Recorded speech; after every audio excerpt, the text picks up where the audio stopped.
ఆకాశంలో orange colour తోకతో వెళ్తున్న ఆ వింత ఆకారం ఏంటి? ఒడిస్సా నుంచి బంగ్లాదేశ్ వరకు అందరినీ భయపెట్టిన ఆ ఫైర్ బాల్ వెనకున్న ఇండియన్ ఆర్మీ సీక్రెట్ ఆపరేషన్ ఏంటో తెలుసా? ఒకే దెబ్బకి 10 పెట్లు అంటారు కదా! మన ఇండియా ఇప్పుడు ఒకే మిసైల్‌తో ఎన్నో దేశాలను వణికించే టెక్నాలజీని టెస్ట్ చేసింది. మే 8వ తారీఖు సాయంత్రం ఒడిస్సా స్కైలో ఒక వింతైన ఆకారం కనిపించింది. ఒక పెద్ద ఆరెంజ్ కలర్ టెయిల్‌తో ఏదో ఆకాశాన్ని చీల్చుకుంటా పైకెళ్తున్నట్టు కనిపించింది. అండ్ ఇది ఒడిస్సాలోనే కాదు, వందల కిలోమీటర్ల దూరంలో ఉన్న బంగ్లాదేశ్‌లోని కాక్స్ బజార్ వరకు ఇది కనిపించింది. సోషల్ మీడియాలో దీని మీద వీడియోస్ వైరల్ అవ్వడంతో అందరూ ఇది ఏలియన్ షిప్ ఏమో అని భయపడ్డారు.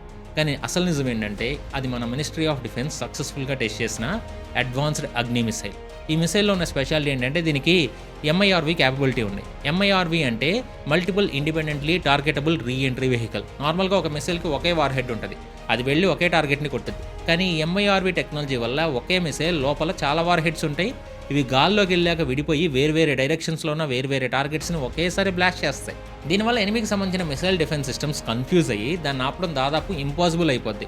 Doctor APJ Abdul Kalam island నుంచి ప్రయోగించిన ఈ మిసైల్ ఇండియన్ ఓషన్ రీజియన్‌లో చాలా టార్గెట్స్‌ని కరెక్ట్‌గా హిట్ చేసింది. అయితే ఇది అంత దూరం వరకు ఎందుకు కనిపించిందో తెలుసా?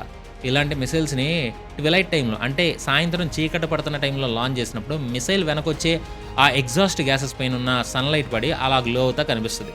సో, ఈ ఎక్స్‌పెరిమెంట్ కోసం బంగాళాఖాతంలో ఏకంగా 3500 కిలోమీటర్ల ఎక్స్‌క్లూజివ్ జోన్‌ని క్రియేట్ చేశారంటే దీని రేంజ్ ఎంత పెద్దదో అర్థం చేసుకోవచ్చు. అండ్ ఈ ఎక్స్‌పెరిమెంట్ ఎంఐఆర్‌వి టెక్నాలజీ ఉన్న అతి కొద్ది దేశాల లిస్ట్‌లో మన ఇండియా కూడా చేరిపోయింది. అండ్ ఈ సక్సెస్‌ని చూసి మన defence minister Rajnath Singh, DRDO ఇంకా ఇండియన్ ఆర్మీకి కంగ్రాట్స్ చెప్పారు. Hey intelligent minds, please do like and subscribe.